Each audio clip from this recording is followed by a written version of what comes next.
Presiden Rusia Vladimir Putin memerintahkan pasukannya membersihkan Kursk dari angkatan bersenjata Ukraina. Ketika kita telah membebaskan wilayah ini dari musuh, akan ada banyak pekerjaan untuk Anda juga, kata Putin, berbicara kepada para aktivis Pusat Patriotik Militer Vimpel dari wilayah Kursk, 5 November.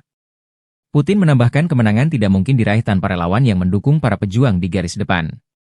Terpisah, militer Rusia melansir angkatan bersenjata Ukraina kehilangan lebih dari 29.600 prajurit di wilayah Kursk, Rusia, sejak dimulainya serangan mereka di wilayah perbatasan wilayah tersebut 5 Agustus lalu.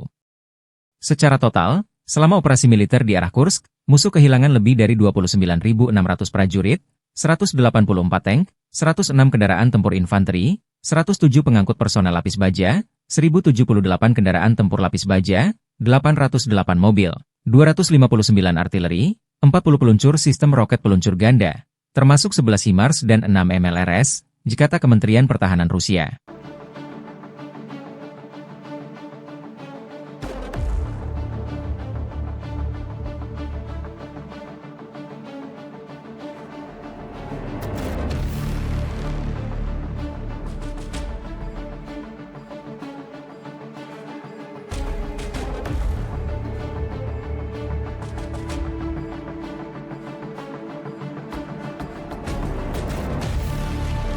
Download Tribun X sekarang, menghadirkan lokal menjadi Indonesia.